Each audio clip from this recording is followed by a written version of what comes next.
Welcome back to PCTV Reports. I'm Emily Ashmead, and today I'm taking you to one of my favorite places from childhood, the Ogden Eccles Dinosaur Park. This park has many statues of dinosaurs, fossils, and even a few animatronics, enough to keep the whole family entertained and something that you should definitely check out next time you're in Ogden.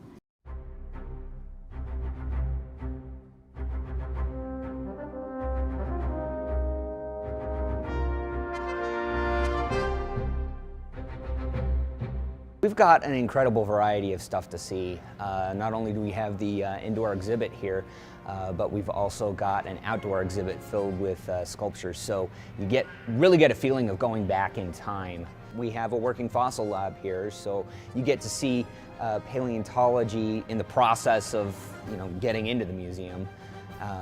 And get to see that scientific process as well.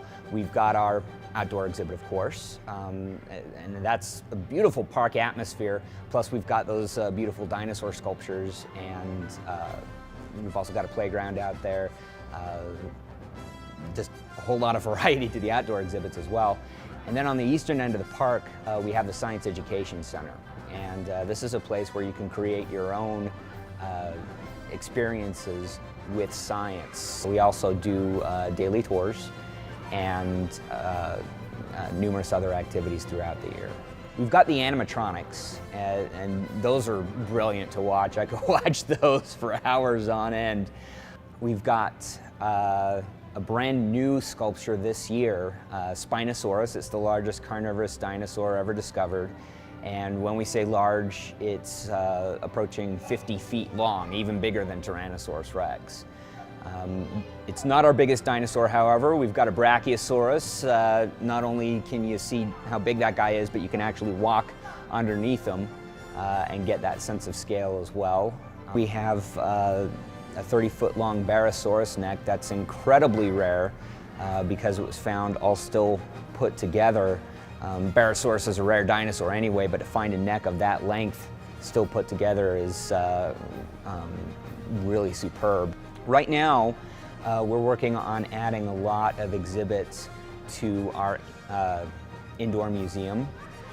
A lot of them are going to include original material. And some of those original dinosaur bones we have available for visitors to come and touch. The guy behind me here, that's a Utah original. This is Torvosaurus, and he's a pretty massive, scary dinosaur from the Jurassic. We have the other two big meat-eating dinosaurs from Utah's Jurassic as well. We've got Allosaurus all over the park. Incidentally, that's also our Utah state fossil. We've got tons of plant eaters as well. We've got Alamosaurus. We've got Apatosaurus. Barosaurus, like I mentioned, is a Utah dinosaur. We've got Camarasaurus, Camptosaurus, Stegosaurus. I could go on and on. We get a few 100,000 people per year through the park. This last year is one of the biggest years that we've had in 20 years. And so we just keep getting more and more popular. If you like coming when there's tons and tons of energy, tons and tons of people here, come in the summertime or in the late spring. Those are our busiest times of the year. That's also when we have a lot more of the programming going on. If you like a little bit more of a quiet experience, check us out in the fall. That's when the weather is the most gorgeous. I particularly like coming either a little bit earlier in our hours or a little bit later, because the light just makes the place look magical.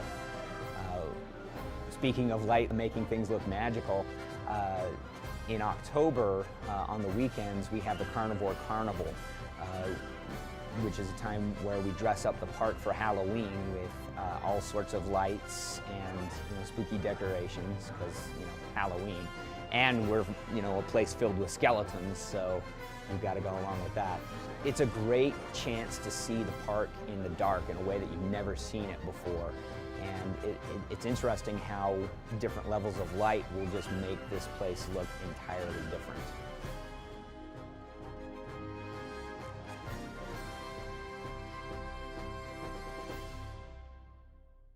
Thanks so much for watching PCTV Reports. I'm Emily Ashmead, and we'll be right back.